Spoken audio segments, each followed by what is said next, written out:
Olá a todos, espero que estejam bem. Aqui estou eu mais uma vez para partilhar convosco mais uma leitura e mais alguns sussurros.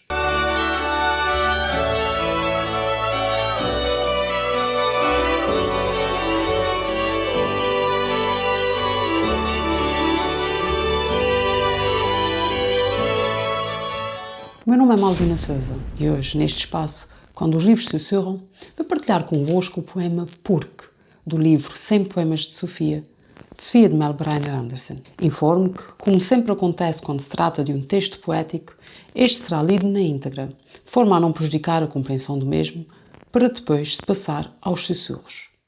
Antes de começar, peço-vos para não se esquecerem de subscrever o canal, para que esses sussurros possam chegar a mais pessoas, porque no fundo é a leitura e o que com ela enriquecemos que realmente importa. Porque os outros se mascaram, mas tu não. Porque os outros usam a virtude para comprar o que não tem perdão. Porque os outros têm medo, mas tu não. Porque os outros são os túmulos caiados onde germina calada a podridão. Porque os outros se calam, mas tu não. Porque os outros se compram e se vendem e os seus gestos dão sempre dividendo. Porque os outros são hábeis, mas tu não. Porque os outros vão à sombra dos abrigos e tu vais de mãos dadas com os perigos. Porque os outros calculam, mas tu não.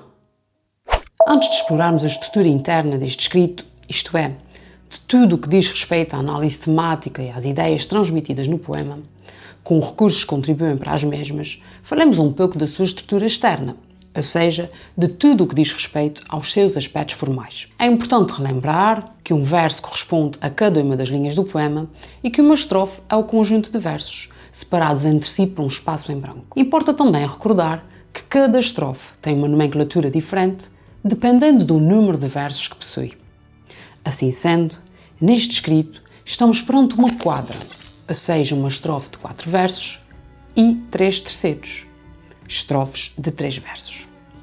No que concerne à rima deste poema, ou seja, à repetição de sons, verificamos que a mesma é muito diversificada. Daí que só vá a referir alguns exemplos ilustrativos. Assim sendo, verificamos a presença de versos brancos ou soltos, o que significa que são versos que não rimam com outros, como acontece, por exemplo, com porque os outros usam a virtude, entre outros exemplos que surgem no texto. Temos também rima emparelhada, na qual os versos rimam aos pares, daí o seu nome, como acontece na primeira estrofe, em para comprar o que não tem perdão, porque os outros têm medo, mas tu não, na qual, como podemos constatar, perdão rima com não. A rima emparelhada, neste poema, é a mais frequente, pois vai surgir novamente na segunda estrofe, nos últimos 2 versos, nos quais podridão rima com não, ou na última estrofe, em que perigos rima com abrigos. Passemos agora à análise da estrutura interna desta fantástica composição poética, que estranhamente se inicia com uma conjunção causal, porque, forma nada usual de iniciar uma frase, mas que acontece aqui com um objetivo bem definido, o de nos mostrar desde logo que pretende dar a conhecer as causas, as razões que a levam a dizer e a defender o que defende. É também, logo no início, através de uma construção anafórica, já que repete ao longo de vários versos as palavras porque os outros, aliada a outra expressão que também se vai repetindo e que é iniciada pela adversativa mas, refiro-me a mas tu não, que percebemos que o sujeito poético irá falar das características dos outros e de um tu, com um grande valor de oposição, contraste, exatamente entre esses outros e esse tu. Assim, verificamos que estamos perante uma espécie de comparação contraditória. Ora temos, pois aqui a comparação em antítese, feita entre os tais outros e o tu, que vai reger, orientar este poema desde o início até o fim, no qual são feitas várias enumerações daquilo que esses outros têm e são, sempre a criticá-los pelas suas características negativas, já veremos quais são, em contraste, ou em antítese, com este tu, que felizmente não é nada disso. Aliás, há um aspecto curioso.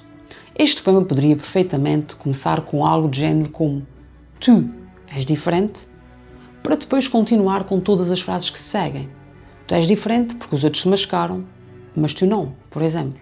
Mas não é isso que acontece. Vamos então falar desses outros. O que são esses outros? São hipócritas porque se mascaram. São subornados e corruptos porque usam a virtude para comprar o que não tem perdão. São medrosos e cobardes porque têm medo e são os túmulos onde germina a podridão, assim como vão à sombra dos abrigos. São ambiciosos e calculistas porque compram e vendem e os seus gestos dão sempre dividendo. Dão também frutos e calculam. São isso tudo. Mas o tu, não. Reparem que as características negativas associadas a esses outros e que eu aqui fui referindo vão sendo explanadas em diferentes versos de diferentes estrofes e até retomadas em alguns destes, como se verifica, só a título de exemplo, na terceira estrofe, que remete ao calculismo e esse é retornado também no último verso da última estrofe. Outro recurso a destacar neste texto poético magnífico é a metáfora, sobretudo no quinto verso, logo no início da segunda estrofe, porque os outros são túmulos caiados. Assim sendo, com esta metáfora juntam-se duas realidades distintas, os outros e os túmulos, que possuem elementos semelhantes, características semelhantes. Ambos são morte e decomposição, podridão, como reforça aliás o verso seguinte, onde se diz: onde germina calada a podridão. Ou seja, os outros são como sepulturas, nas quais a podridão não para de acontecer, o que contribui para tornar ainda mais feroz essa crítica feita a estes outros. Assim, esses outros são falsos, hipócritas, vazios, cobardes, calculistas, ao passo que o tu é diferente, é corajoso, sincero, livre, honesto, consciente. Importa destacar ainda a relevância de algumas palavras usadas neste poema, que reforçam ainda mais a mensagem que se pretende transmitir, assim como a sua força, contribuindo, todos, para acentuar a diferença entre esses tais outros e este tu. Vejamos então os nomes escolhidos: virtude, perdão, medo, podridão, dividendo, sombra, ou ainda abrigos e perigos. Depois, os verbos ou formas verbais, como mascaram, comprar, germinam, calam, compram e vendem, calculam. Desta forma, todas essas palavras, juntamente com os recursos expressivos que aqui vos referi, tencionam reforçar as denúncias e críticas aos outros, destacando depois ainda mais a diferença desse tu, e assim os elogios que lhe são feitos. Estamos, pois, perante um poema que se revela muito atual, por denunciar comportamentos hipócritas e dissimulados da sociedade, com uma crítica feroz às pessoas que vivem da aparência, da diferença entre o ser e o parecer, com atitudes dissimuladas, egocêntricas e oportunistas, mantendo-se sob uma capa de virtude falsa. Este poema é também uma forte crítica à opressão, ao medo, à corrupção, ao mesmo tempo que é um elogio aos valores e a esse tu que se mantém intacto e puro numa sociedade onde tudo é podre e falso. E por isso, esse tu é a esperança. Que saibamos e procuremos ser como esse tu, rejeitando a maldade, a falsidade, o vazio e o calculismo, para sermos corajosos, diferentes e mais humanos. Já vos falei antes acerca da magnífica e inspiradora autora deste escrito, Sofia de Mello Breyner Anderson, pelo que não me vou alongar nessa parte, apesar de serem tantos os aspectos interessantes e relevantes a referir. Como já vos sussurrei antes, Sofia nasceu em 1919, no Porto. Foi uma mulher muito ativa na escrita e na vida do seu país, já que participou ativamente na oposição ao Estado Novo, tendo sido inclusivamente eleita deputada à Assembleia Constituinte, isto depois do 25 de Abril. Também já vos disse que na escrita não se restringiu apenas a um género. Escreveu poesia, contos, histórias para crianças e artigos, ensaios e teatro.